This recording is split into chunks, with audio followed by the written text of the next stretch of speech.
A historic agreement. The United Arab Emirates and Israel, two countries that never had any diplomatic relations until Thursday's deal.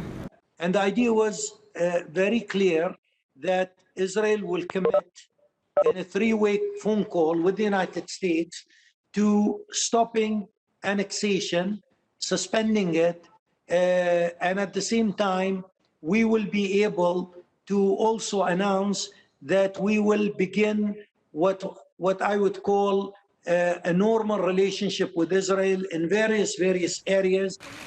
Israeli Prime Minister Benjamin Netanyahu greeted the deal as a huge step towards peace in the region.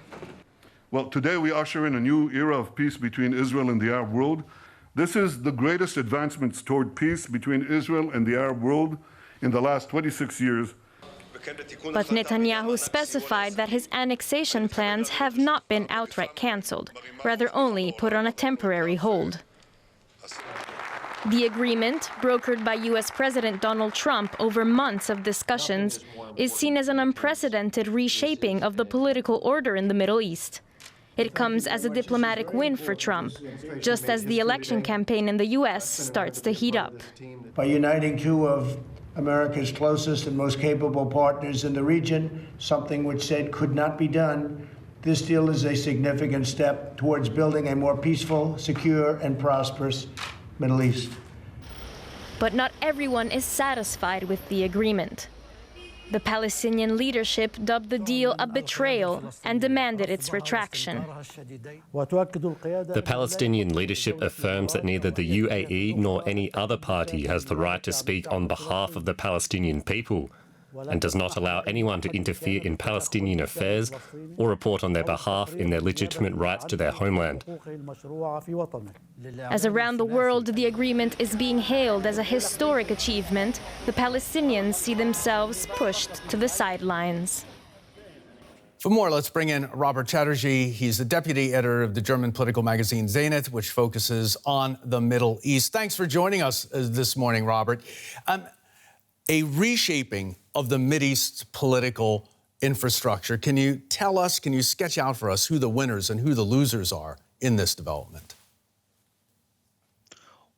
Well, at short term, a lot of parties can feel like winners, although I would not call this a historic shattering moment. This has been in the making for quite some years.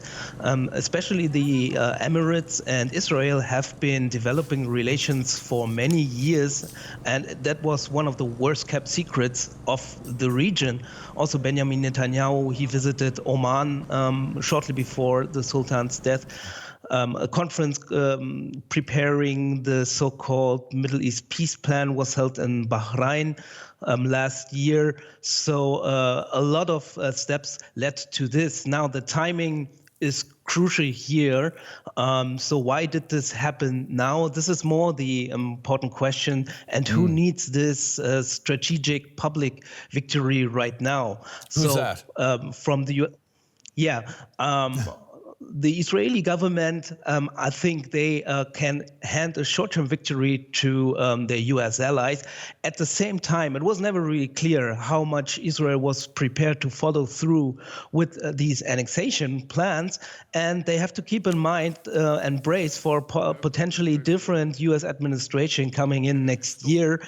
So calling it off temporarily looks like a goodwill gesture. The annexation being called off temporarily. Exactly. And at the same time, Israel didn't. Let me ask you, is the region more stable now as a result of this? Nothing really changed that much, and Israel basically did not commit to anything permanently, and that will be a hot topic of contention because it's not entirely clear if an agreement has been reached or if that agreement is to be reached in negotiations to come, and what part annexation plans will play in this. Okay, negotiations to come. Could we see a resurrection of the two-state solution for Palestine? Well, that depends on which parties are in there and willing to actually move this forward. I don't see really willingness on any part to do that. Basically, it's negotiations between Israel and a bunch of Gulf Arab states. They have a lot of common interests, even outside any U.S. help. So they would have proceeded with these kind of negotiations anyway, irrespective of the Palestinian question. Briefly, could you see other Arab states joining in? We have just a couple of seconds. It's a yes or no.